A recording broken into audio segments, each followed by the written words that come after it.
Hi hello welcome to Eagle Sports. India versus Australia 4th ODI Mohali. Aston Turner ఏమన్నా ఆడాడా?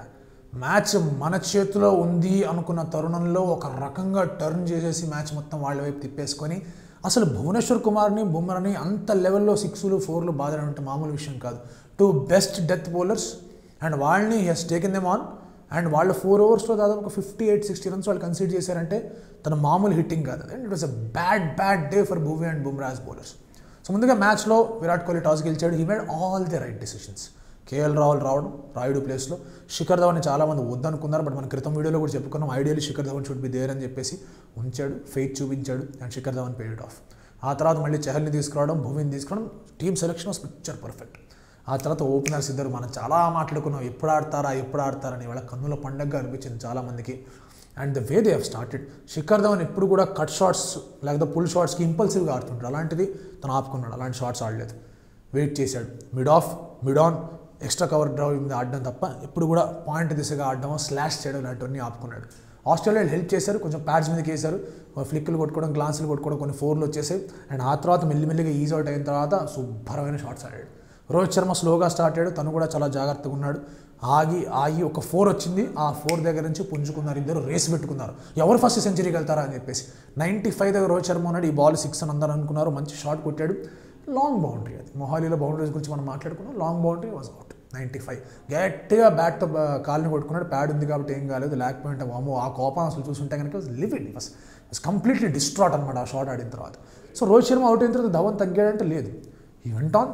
And Maxwell మీద ఆ ball వేస్తే extra cover ముందుకు వచ్చి ఆ 6 అనేది ఎప్పటికి కూడా గుర్తుండిపోయే షాట్. అండ్ అలాంటి తరుణంలో కేఎల్ రాహుల్ రావడం 1 డౌన్లో, which is again very very good decision. ఎందుకంటే నంబర్ 4లో ఒక పర్సన్ టెస్ట్ చేస్తున్నావు, నువ్వు వెళ్ళు, spend some time there, get know things ఎట్లా ఉన్నాయి ఏంటి అని చెప్పేసి, నువ్వు ఎట్లా ఆడినా పర్వాలేదు అని చెప్పి తనకు కాన్ఫిడెన్స్ ఇవ్వడం. సో కేఎల్ రాహుల్ స్లోగా ఆడాడు అని మాట్లాడే వాళ్ళందరికీ కూడా he needs some time. Number 4లోకి రావాలి. నెక్స్ట్ వీడియో అసలు ఐడియల్ నంబర్ 4 ఎలా ఉండాలని చెప్పేసి ఉంటుంది, దాని గురించి మనం మాట్లాడుకుందాం, అక్కడ చెప్తాను ఈ ఆస్పెక్ట్స్ అన్ని కూడా. Kohli he held himself back, 2 down వచ్చాడు, అప్పటికే చాలా రన్స్ కొట్టాలి, తను అవుట్ అయిపోవడం జరిగింది. లాస్ట్ 10 ఓవర్స్లో స్కోరింగ్ రేట్ అప్ చేద్దాం అనుకునే తరుణంలో చాలామంది అవుట్ అయ్యారు. రిషబ్ పంత్, జాదవ్ వీళ్ళందరూ కూడా అవుట్ అయిపోవడంతో స్కోరింగ్ రేట్ అనేది ఇంకొక 20-25 రన్స్ షాట్లో ఓడిపోయాం. లాస్ట్ బాల్ బుమ్రా 6 మాత్రం అందరం కూడా ఎంజాయ్ చేసాం.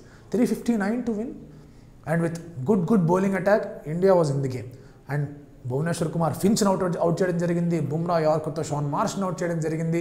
అండ్ ఆ తర్వాత హ్యాండ్స్కామ్ అండ్ ఖ్వాజా ఇద్దరు కలిసి ఒక చిన్న స్లైస్ మెల్లిమెల్లిగా పార్ట్నర్షిప్ బిల్డప్ చేస్తున్న తరుణంలో Virat Kohli has again done the right thing.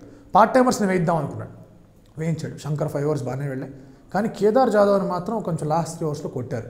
Kedar జాదవ్ని వీళ్ళు అబ్జర్వ్ చేసింది ఏంటంటే కనుక గట్టికి కొట్టడం కాదు, గ్యాప్స్లో ఫ్లాట్కి కొడదాం, బ్యాట్కి 6లు కొట్టడం కాదు, ఫ్లాట్కి కొడదాం, 4 పోతే పోయింది, 6 పోతే పోయింది, లెట్స్ హిట్ ఇట్ ఫ్లాట్ అని చెప్పేసి అలాగే ఆడారు ఇద్దరు. ఆ తర్వాత కుల్దీప్ యాదవ్ని ఇంట్రడ్యూస్ చేయడం జరిగింది, చహల్ని కొంచెం ఆపుకోవడం జరిగింది, ఒక 3-4 ఓవర్స్ కొంచెం ఆపుకోవడం జరిగింది. విచ్ ఇస్ సమ్వే ఇన్ హైండ్సైడ్ కొంచెం చహల్ని ముందుకు తీసుకొచ్చి ఉంటే బాగుండేది కదా అనిపించింది. ఎందుకంటే డ్యూ కొంచెం సెట్ అయిన తర్వాత గ్రిప్ చేయడం కష్టమైపోయింది వీళ్ళకి. అండ్ వీళ్ళు కూడా కొంచెం పోర్ బౌలింగ్ చేయడం జరిగింది, కొన్ని క్యాచెస్ అనేవి డ్రాప్ అయ్యాయి, కొంచెం ఫీల్డింగ్లో కొంచెం అటు ఇటుగా అనిపించింది. అండ్ వాళ్ళిద్దరిని హ్యాండ్స్కామ్ అండ్ అలాగే ఖ్వాజా కూడా బాగా ఆడారు. ఖ్వాజా అవుట్ అయిపోయాడు, మ్యాక్స్వెల్ వచ్చాడు, మ్యాక్స్వెల్ చహల్ని కొట్టాడు గట్టిగా, కానీ మ్యాక్స్వెల్ కూడా అవుట్ అయిపోయాడు. బుమ్రా మధ్యలో ఓవర్స్లో వచ్చి పుల్ థింగ్స్ బ్యాక్, భూవి వచ్చి ఒక మంచి ఓవర్ వేశాడు. సో ఇక్కడ ఈ తరుణంలో చూసుకుంటే కనుక ఫైనల్ 10 ఓవర్స్కి వచ్చేసరికి last 10 ఓవర్స్లో 100 something runs to win, 90 to 100 మధ్యలో 8 ఓవర్స్ భువి బుమ్రా ఉన్నాయి, మ్యాచ్ మందే అనుకుని హాయిగా అందరూ కూడా మ్యాచ్ మందే, సిరీస్ మందే అనుకున్నారు. కానీ అక్కడ ఆస్టన్ టర్నర్ మొత్తం గేర్లు మార్చేశాడు, పిక్చర్ మొత్తం మార్చేశాడు. అంటే 4 ఓవర్స్లో 60 రన్స్ కొట్టడం, భువనేశ్వర్ కుమార్ని బుమ్రాని కొట్టడం, ద బెస్ట్ డెత్ బౌలర్ని యువర్ హిట్టింగ్ ఏం లైక్ ఎనీథింగ్, 2 6లు 2 4లు ఎట్లా పడితే అట్లా కొట్టడం జరుగుతుంది. భువనేశ్వర్ కుమార్ని ఎట్లా పడితే అట్లా కొట్టడం జరుగుతుంది. అండ్ ఈజీగా అంటే 10 ఓవర్స్లో 100 ఉండాల్సింది 4 ఓవర్స్ 26కి వచ్చేసింది.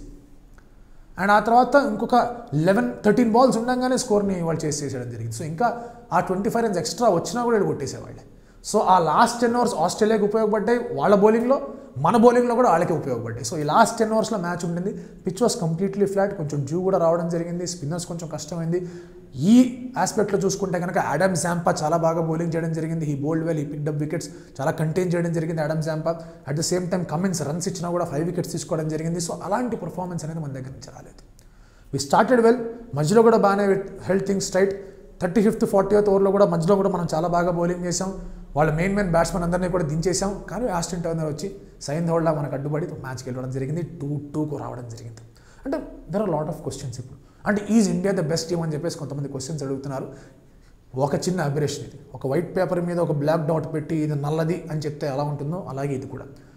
One bad day for Bhuvi and Bumrah doesn't mean that ప్రతి ఒక్క మ్యాచ్ బ్యాడ్ డే అవుతుందని. భువీ బుమ్రా ఎలాంటి బౌలర్సో మనకు తెలుసు, కుల్చా ఎలాంటి బౌలర్సో మనకు తెలుసు. It is just a very very bad day. అంతే. కోహ్లీ క్యాప్టెన్సీ అని కొంతమంది తిట్టిన వాళ్ళు ఉన్నారు. Kohli captaincy was completely on the spot today, on the dot. Except ఆ యుజ్వేంద్ర చహల్ని కొంచెం హోల్డ్ చేద్దాం అనుకున్న ఒక ఆలోచన తప్ప పార్ట్ టైమర్స్ని బాగా యూజ్ చేసుకున్నాడు, టీంని బాగా సెలెక్ట్ చేసుకున్నాడు, బౌలర్స్ని బాగా రొటేట్ చేశాడు. 2 ఆఫ్ యువర్ బెస్ట్ బౌలర్స్ రన్స్కి వెళ్తే తను మాత్రం ఏం చేయగలడు? రన్స్కి వెళ్తే మామూలు రన్స్, వరదలు వర్షాల్లా వచ్చేవాళ్ళకి రన్స్ అక్కడ. సో ఈ టైంలో we cannot blame Kohli. Discussions జరిగాయి, కొన్ని మిస్ఫీల్డ్స్ జరిగాయి. ఇవన్నీ కూడా మన పరిగణలోకి తీసుకుని it's too harsh to pass a judgment on Kohli's captaincy. Kohli was completely right on this spot. Aston Turner played really well. ఇప్పుడు మనకి వచ్చే సమస్యలు ఏంటి మనం అబ్జర్వ్ చేసుకుంటే కనుక సెకండ్ ఓడియోలో చూసుకుంటే కనుక నంబర్ 4 స్లాట్ అయితే ఢీలా పడిపోయింది సెకండ్ థర్డ్లో అని అర్థమైంది మనకి. ఆ తర్వాత లోవర్ మిడిల్ ఆర్డర్లో కొంచెం ఇంపల్సివ్ హిట్టర్స్ లేరని చెప్పేసి అర్థమవుతుంది. ఇప్పుడు ఇలాంటి పరిస్థితుల్లో మనకి ఏం అర్థమవుతుందంటే ఇక్కడ ఆస్టన్ టర్నర్ లాంటి హిట్టర్ లేదా మ్యాక్స్వెల్ లాంటి ప్లేయర్ మన దగ్గర ఉన్నాడు. Our top order is completely ఫసక్. రోహిత్ శర్మ, శిఖర్ ధవన్, విరాట్ కోహ్లీ. అర్థం కేఎల్ రాహుల్ కూడా ఆడే అవకాశాలు ఎక్కువగా ఉన్నాయి కాబట్టి టాప్ 4 అనేది గట్టిగానే ఉంది. ఆ తర్వాత భువీ, బుమ్రా, కుల్చా వీళ్ళు కూడా ఇవాళ ఒక్క మ్యాచ్ ఏదో ఒక యాబరేషనే కానీ మీరు ఇదే పట్టుకొని వాళ్ళు 70 రన్స్ ఇచ్చాడు చహల్, తన 68 రన్స్ ఇచ్చాడు కుల్దీప్, వీళ్ళిద్దరు కలిసి 2 రన్స్ ఇచ్చేసారని మాట్లాడుకోవడం తప్పు. ఇది కూడా బాగానే ఉంది. మనకు ప్రాబ్లం వల్ల లాస్ట్ 10 ఓవర్స్లో బాగా బీభత్సంగా అసలు ఎక్కడ పడితే అక్కడ కొట్టగలిగి ఒక హిట్టర్ కావాలి. ఈజ్ ధోని దట్ గై?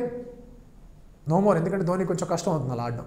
ఇంకో ప్లేయర్ ఎవడన్నా ఉన్నాడా? హార్దిక్ పాండ్యా వస్తే హార్దిక్ పాండ్యా అలా ఆడతాడా? On what consistent basis can he hit? అదొక ప్రాబ్లం. విజయ్ శంకర్ ఆడుతాడంటే తనకి ఎట్లాంటి ఆపర్చునిటీస్ ఇస్తున్నారు? ఇదొక ప్రాబ్లం.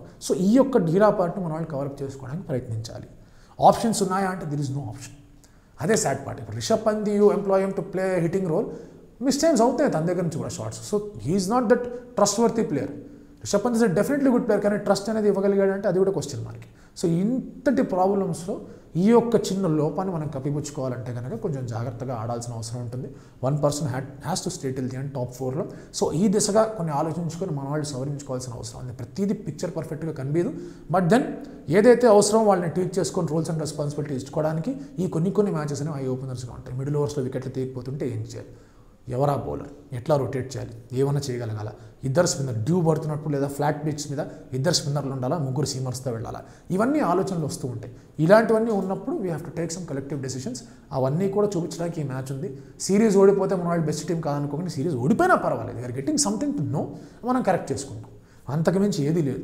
అండ్ మీరు గమనించుకుంటే కనుక ఏదో వరల్డ్ కప్ ముందు సిరీస్ ఓడిపోయిన తర్వాత మన వాళ్ళు గెలిచిన సందర్భాలు ఉన్నాయనుకొని కూడా మనం మాట్లాడుకుంటున్నాం. సూపర్ స్టిషన్స్ ఉన్నాయి, గెలిస్తే ఇంకా స్ట్రాంగ్గా వెళ్తారని సూపర్ స్టిషన్స్ ఉన్నాయి. వాటి గురించి నేను పట్టించుకోకండి. 5th match it will be an all out match. కంప్లీట్గా ఉంటుంది ఆ మ్యాచ్ అనేది. చాలా స్ట్రాంగ్గా ఉండబోతుంది ఆ మ్యాచ్. Let us see what is going to happen. And but ఈ మ్యాచ్లో అయిపోయింది. We have to appreciate Aston Turner. And అంతకన్నా చేసేది ఏమీ లేదు. ఈ వీడియో కనుక మీకు నచ్చితే లైక్ చేయండి, కామెంట్ చేయండి, షేర్ చేయండి. ఇలాంటి మన వీడియోస్ కోసం please subscribe to eagle sports. Thank you so much.